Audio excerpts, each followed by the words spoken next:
Welcome to टेक्नोजीनियर। आज हम लोग एक बहुत ही इंटरेस्टिंग एप्लीकेशन के बारे में बात करेंगे जिसका नाम है स्क्रैच जूनियर।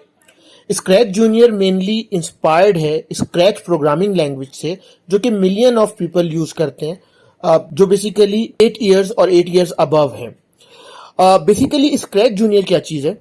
स्क्रैच जूनियर एक इंट्रोडक्टरी प्रोग्रामिंग लैंग्वेज है जो कि स्पेशली डिज़ाइन है यंग चिल्ड्रन के लिए, जिनकी एज है बिटवीन 5 to 7, और इसके थ्रू वो इंटरैक्टिव स्टोरीज और गेम्स को डेवलप कर सकते हैं।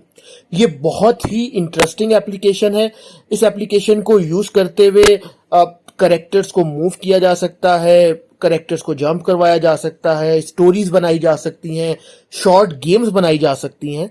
तो बेसिकली इस एप्लीकेशन के थ्रू अपनी यंग जनरेशन की हम लोग प्रोग्रामिंग स्किल्स को एनहेंस कर सकते हैं, उनको प्रोग्रामिंग का एक बेसिक आइडिया दे सकते हैं जो कि उनकी पर्सनल, सोशल और इमोशनल डेवलपमेंट के लिए बहुत ज़्यादा इंपॉर्टेंट रोल प्ले कर सकता है। तो आई विल रेकमेंड कि आपके सर्कल में जो भी यंगस्टर हैं उनको इसको इंट्रोड्यूस करवाया जाए।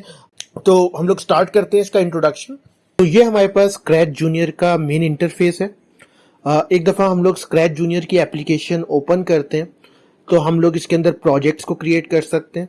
लेफ्ट साइड पे हम लोग एक प्लस का साइन देख सकते हैं जिससे हम लोग नया प्रोजेक्ट स्टार्ट कर सकते हैं। ये एप्लीकेशन एंड्रॉयड पे भी है और बाकी प्लेटफॉर्म पे भी है। मैं करंटली इसको एंड्रॉयड के ऊपर रन कर रहा हूँ। अगर मैं एक नया प्रोजेक्ट क्रिएट करना चाहता हूँ तो मैं इस प्लस के साइन पर क्लिक करूँगा। ये कुछ इस तरह की इंटरफेस सामने ओपन कर देगा जिसके अंदर हम लोग डिफरेंट चीज़ें देख सकते हैं। लेफ्ट साइड पे एक पैनल है जिसमें हम करेक्टर देख सकते हैं, जो कि फिलहाल हम कैट का करेक्टर है जो कि यहाँ पर एडिड है। सेंटर के अंदर हम लोग एक पार्ट देख सकते हैं जो कि सीन है, जिसके ऊपर हम लोग बेसिकली सारी एनिमेशन क्रिएट करेंगे। राइट साइड पे हम देख सकते हैं प्लस के साइन के साथ हम लोग मल्टीपल सीन्स को क्रिएट कर सकते हैं। जो सेंटर वाला पोर्शन है इसके टॉप पे हमारे पास कुछ इंटरफेसेस हैं। लेफ्ट साइड के वाइट ब्लॉक को हम देखें तो ये आपके पास आपके सीन को रन करने के लिए यूज किया जाता है। अगर मैं ग्रीन बटन को क्लिक करूंगा तो जो भी एनिमेशन मैंने प्रोड्यूस की है ये उसको शो करवा देगा। करंटली मैंने कोई भी एनिमेशन ऐड नहीं की है तो ये इसको रन नहीं करेगा। सेकंड ब्लॉक जो है वाइट कलर का, अगर हम लोग देखें तो ये बेसिकली आपको एक स्केल शो करवा देता है कि करंटली आपके सीन के अंदर करेक्टर किस पॉइंट के ऊपर एग्जिस्ट कर रहा है। हम लोग इन पॉइंट्स को नोट करते हुए एक बेहतर तरीके से प्रोग्रामिंग कर सकते हैं।